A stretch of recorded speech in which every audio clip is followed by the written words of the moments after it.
great getting old. It's great getting old. I wonder why people don't want to hang around me. Now I know. Hey. All right. You do the kids have fun. Oh, we will.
Good morning, everyone. Welcome to NorthStar Community. It's so good to be here.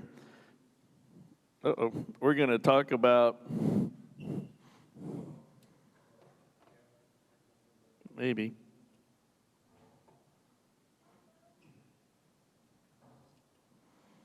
There we go. Sorry about that.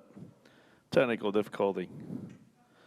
So we're going to talk about morbid expectations or morbid thinking today. It's one of those subjects we talk about quite a bit, and I don't think we can talk about it too much because of all the various subjects we talk about with addictive thinking. I think this one may be like up here in importance and understanding, then the rest of them kind of fall underneath this.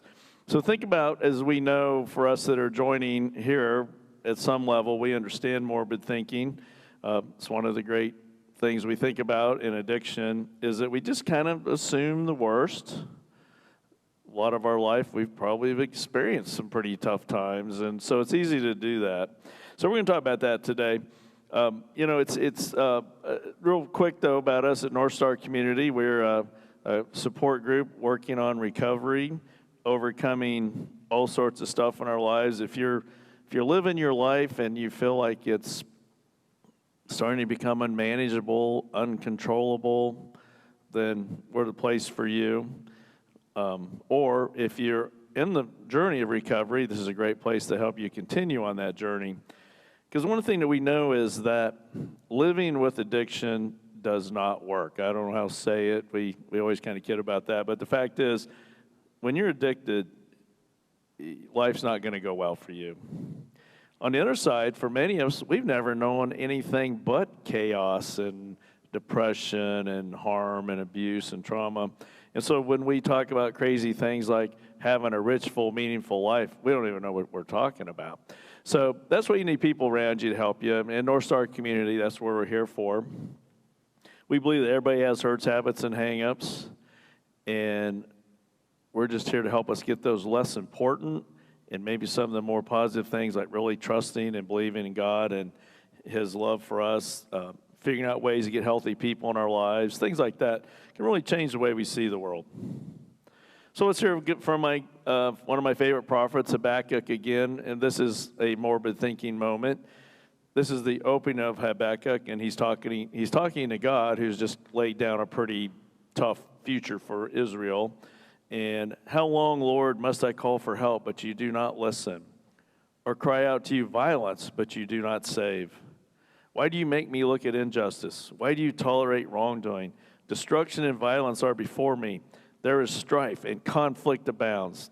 We all can relate to this, right? We've been at that point in our life where we didn't think anything was going to work out. Therefore, the law is paralyzed, and justice never prevails. The wicked hem in the righteous, so that justice is perverted. Sounds pretty fun, huh? Well, that's how we see the world when we get into our morbid thinking and our morbid expectations. One of the mistakes we make, of course, when we get here is that we go to our either-or thinking, and everything's bad, everything's awful. As Habakkuk says, he goes, justice never prevails. Well, that's not true. The fact is, in life, there's lots of injustice, there's lots of issues, there's lots of bad people out there, but there's also good people. And sometimes justice does happen, and sometimes good things happen.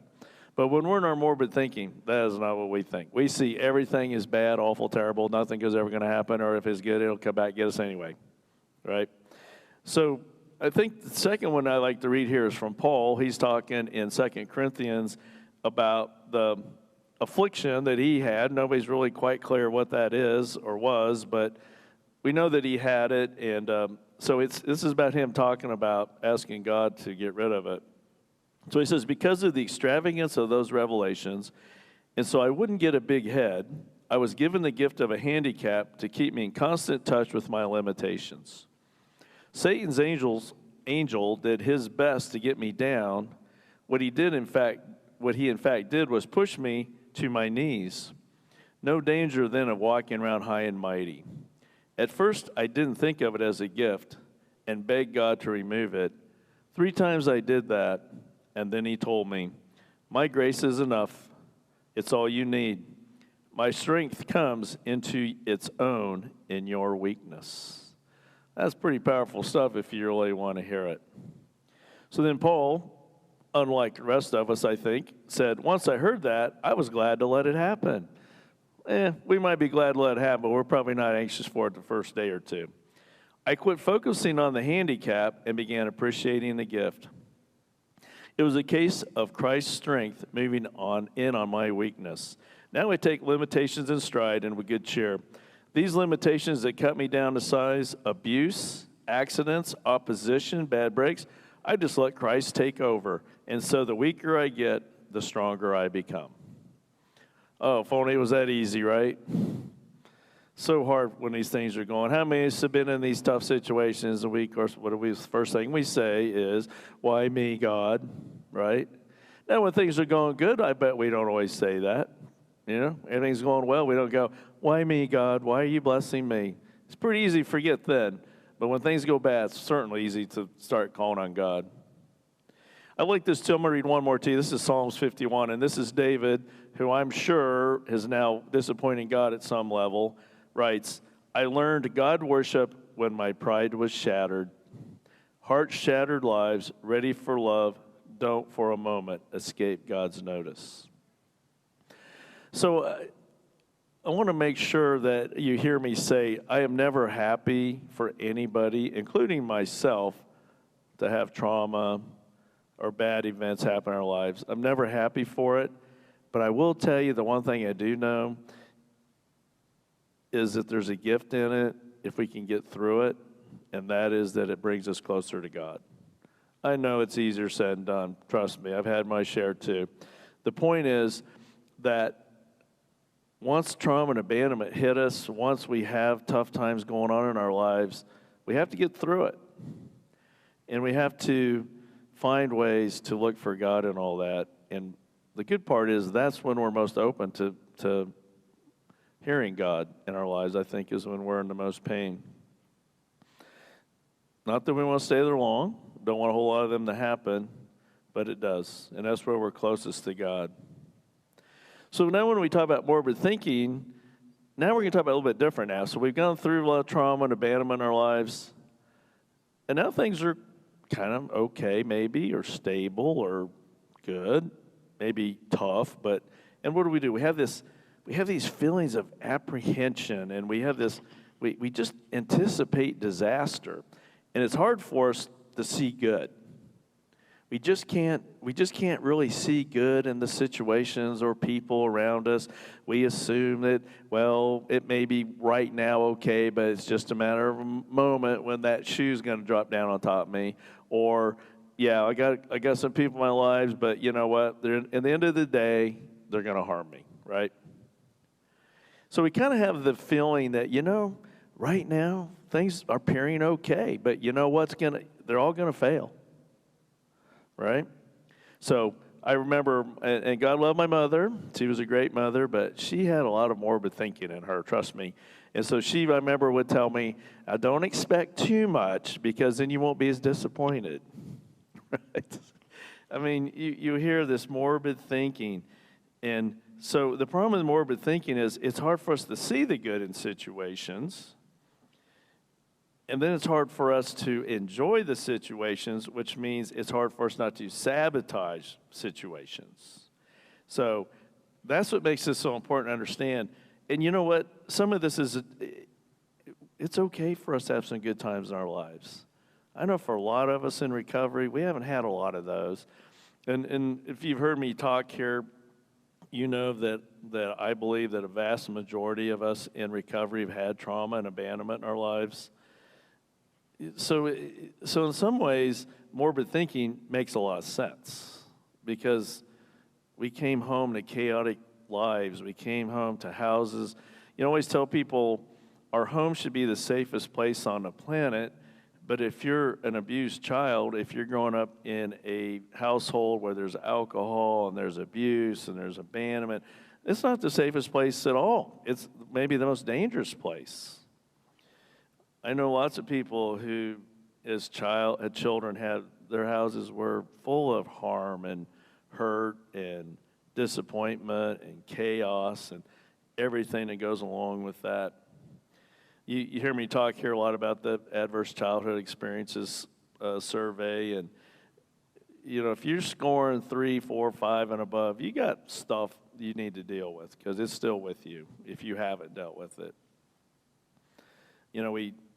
We talk about, I think the big statistic is that if you score 6 or more without resolving those issues, you will die on average 20 years younger. I mean, I don't know what else you need to hear to tell you how traumatic and difficult and important past trauma is in our life. So when you think about morbid expectations and morbid thinking, it's pretty logical actually to assume that. Because I can't imagine the number of times as a child in a chaotic, abusive environment where disappointment, hurt, all that stuff just, I'm sure, was there all the time. And so we started to develop some pretty low expectations of life just to get by, to quit being so disappointed. And so trauma plays such a big role in how we see the world. And so things like healthy relationships, success in life, just probably is a bit of a foreign concept to us. So what happens is, many times what we do is we get in recovery, or we start down that path, and we start doing better. And then we go, we can't have this. If I have too high of expectations, then that's going to hurt me even more when it fails. So the point is, and I think in America, being a affluent country, it's harder for us to grab this concept. But the fact is, our life is filled with disappointments. Our life is filled with trauma. Our life is filled with abandonment. Our life is filled with trials and tribulation. But our lives are also filled with love and with success. It all goes together. The problem we have when as children, if we face tough childhoods or even in our adulthood, the problem with trauma and abandonment in our early parts of our lives is that it takes away our foundation. And so we don't believe in ourselves. We don't anticipate that we're okay. It's hard for us to hear that. And so having high expectations of success, of love, of relationship, other things, it just doesn't fit for us. And so it's not okay for us to be really successful and good. And so we find ways to sabotage us. So this is a quote from someone who's in recovery. Things have been going good, better and longer than I've ever experienced. And I know some of us can really relate to this, where that's why I don't pay a whole lot of attention to anniversaries. Like people say, I've been clean and sober for 1 year. Well, good, but today's all we care about, right? It's because it's easy to do that. But so I've had people do this. Says, I made 2 years, and then I couldn't help it. I had to relapse. And I go, well, that's part of it. That's what we do. So things have been going good, better and longer than I've ever experienced. I'm feeling a lot of stress because something bad has to happen. I knew it was too good to last, so I just started drinking again just to get it over with. Whew. This success thing was too painful.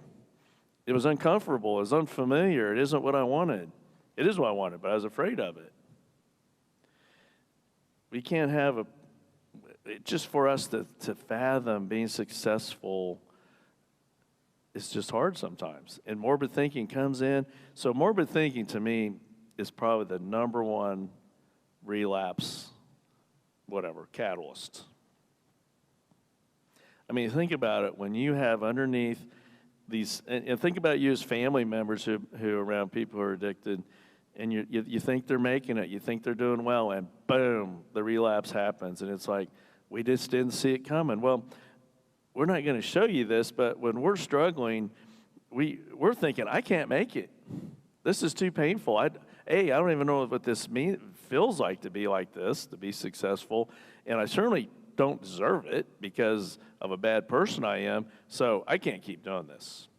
And so we have these nagging, unbearable feelings of anticipation, and we just finally go, you know what? I just need to get this over with. I'm going to relapse. And, just saying I can't make it is just so hard. So I'm going to quote Dr. Tversky here out of Addictive Thinking book.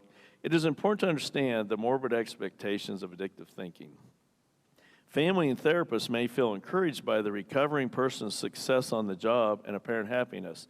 There may be no telltale signs that beneath this superficial happiness, the recovering person is thinking, I can't make it. Sometimes this nagging anticipation becomes so unbearable that the addict thinks, oh, what the heck, I might as well get it over with, and then precipitates the failure. Now, for us, if you're fortunate enough out there to not understand what addiction is or haven't experienced it, you may be saying, what? But us in recovery, we know exactly what this means. And that's why it's so important for us to understand this. We don't have to do this one. As much as we may think we do, we don't. I always like to kid us in our recovery meeting, NorthStar meetings, I'll go, how many of you just can't wait for 2022 to be here? It's just going to be such a great year, and everything's going to be awesome. It's going to be better than this year. And everybody's like, I don't know about that. Right? Lots of problems out there. We go to Habakkuk. Everything's falling apart. COVID-19 and now the variants and, oh my gosh, law and order, and there's a lot of extreme thinking out there, and, oh, we're going to have inflation and blah, blah, blah, blah, blah. All those things could be real. But how does us in morbid thinking help that in any way? And it certainly takes away our creativity of coming up with ways that we can do to change all that. And the other thing we have to see here, I think is important, is that a lot of times what I see in us in recovery is once we kind of get past the being stuck on substances or compulsive behaviors or broken relationships, is that we kind of have to really fight with the addiction to things like morbid thinking, the addiction to self-loathing. It's hard, but that's really the hard part about recovery is we quit doing all those things. Then the next step is we got to change how we see ourselves.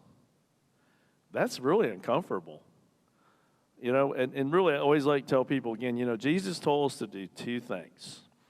We get all caught up in religion. We do all these things. But in fact, he said do two things. One, I'm paraphrasing here. One, love yourself enough that you can love your neighbor. And two, get rid of anything that's more important than me in your lives. Now, I'm going to tell you, people do argue with me on this. I guarantee you when Jesus said that, I would almost guess he was smirking because he knew none of us were going to do that. I've yet to meet anybody who's completely taken everything out of their life. I'm talking about in America, completely taken everything out of their lives and made God the most important thing. We have our little, it's like St. Augustine said, God's grace is it's free, it's easy to get. The only thing you have to do is come with both open hands. And what do? We go like this. We go, well, I want God's grace and love and forgiveness and his most important thing in my life, but I want to let go of this. Got these little things over here. So what I see with a lot of us in recovery, we're not after the big house. We're not after the material stuff. What we're after is protecting our brokenness, of keeping it intact, somehow hanging on to it, hanging on to the abandonment in our lives, the not trusting people. We want to do that because it's safe, because it's what we know. And so true recovery is when we actually, the real true recovery is when we actually say to ourselves, I'm okay. I'm not perfect, but I'm okay.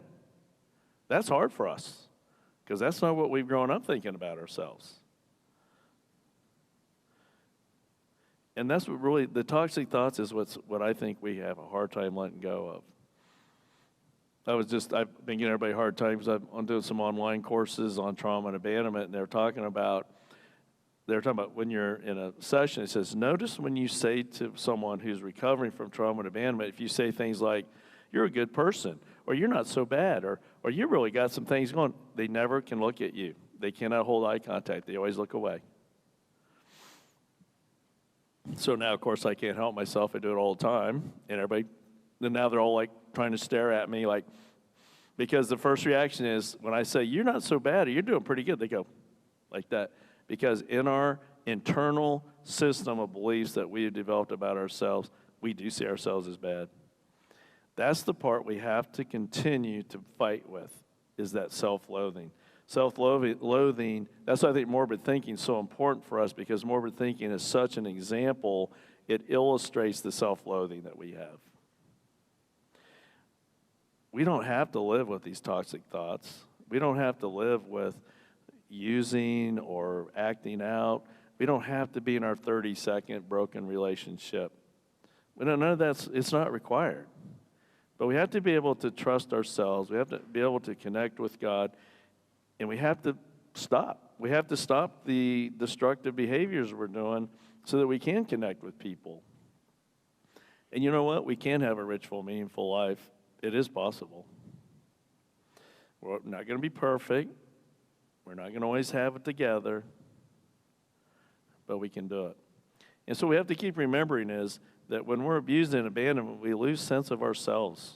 We lose our sense of being in control. We create unrealistic judgment of ourselves. We hang around people that will harm us. We call them the tribes.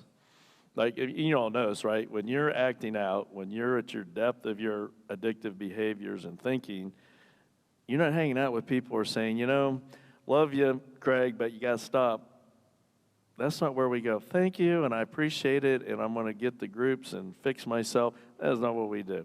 We go find other people, say, keep doing it, keep using, keep misbehaving, because that's what we want to hear.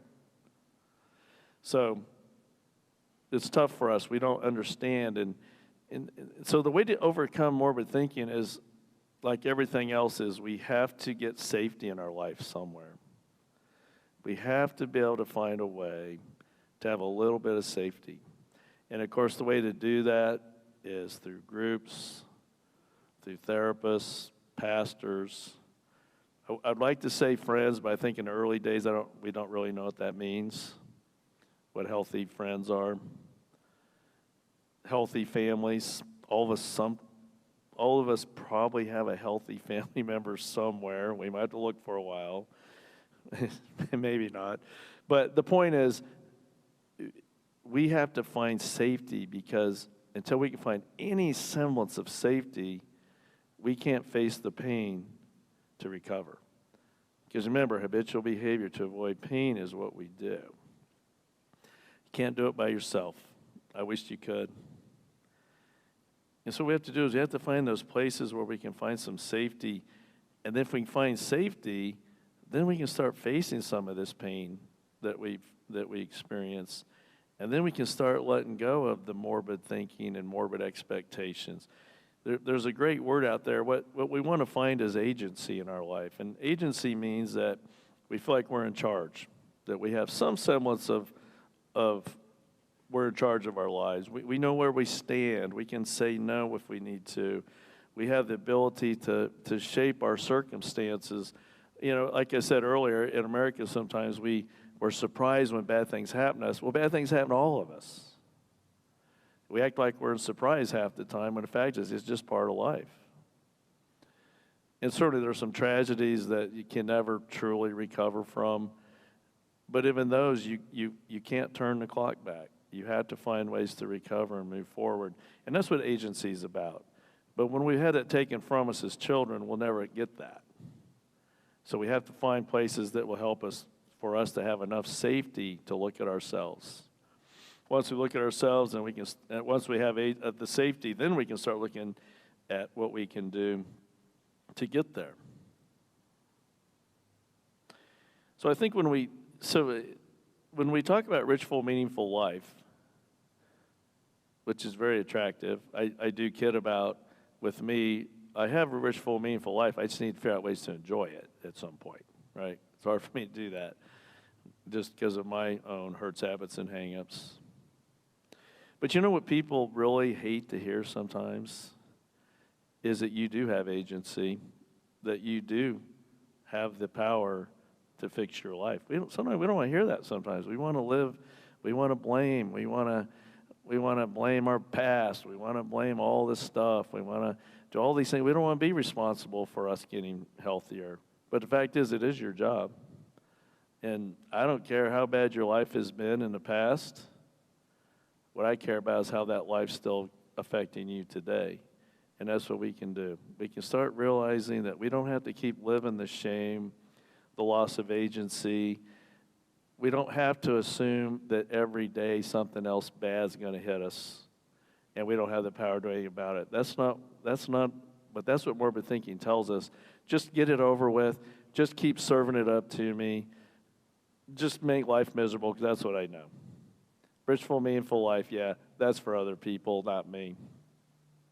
So the hardest and most threatening part about achieving peak happiness, thinking, and health is remember that we can choose them. We don't want to hear that sometimes. We want to be victims. The fact is we can choose a different way.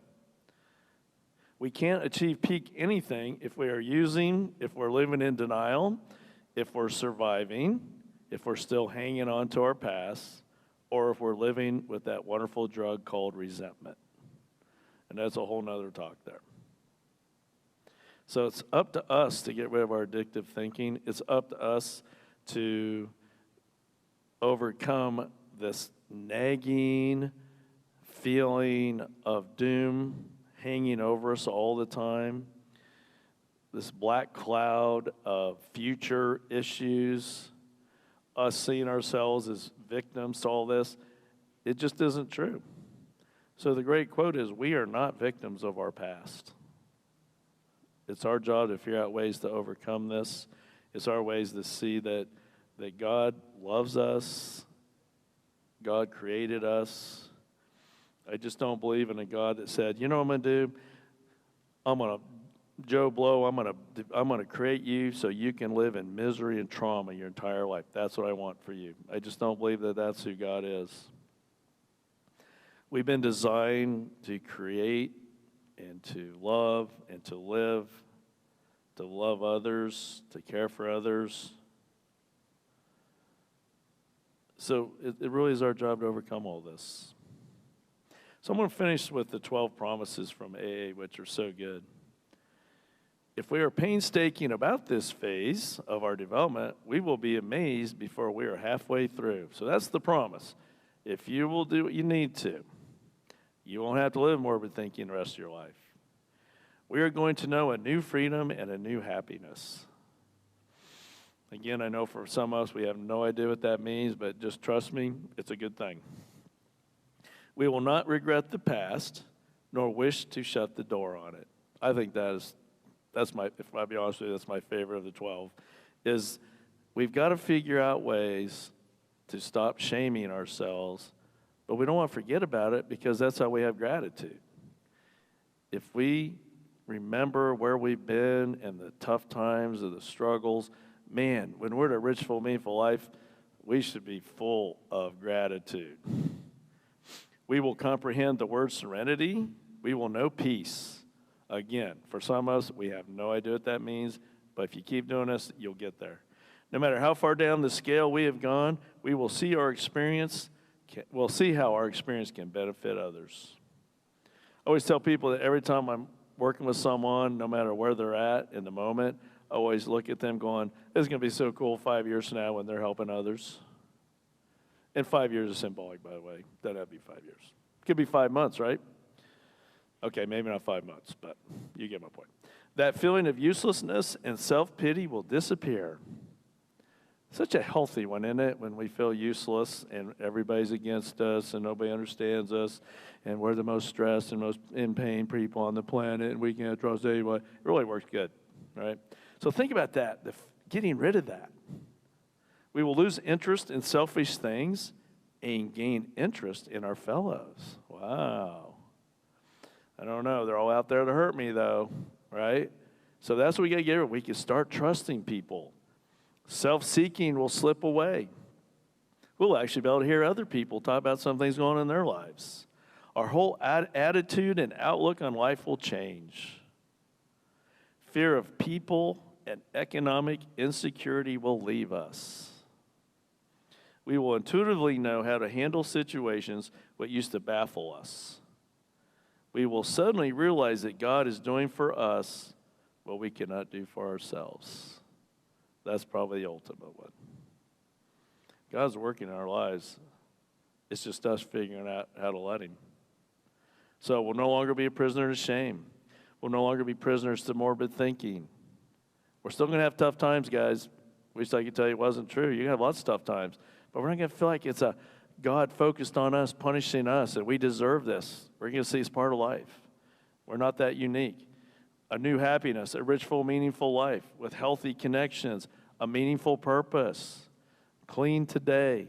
Sounds pretty good, right? We could go on and on here.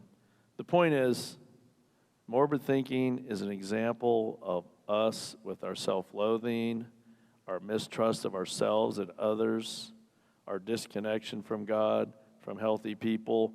The fact is, it's okay. We can be successful, and just because you're successful doesn't mean it's going to bring on more pain. Sometimes success builds on success, but it's okay. We can have a rich, full, meaningful life.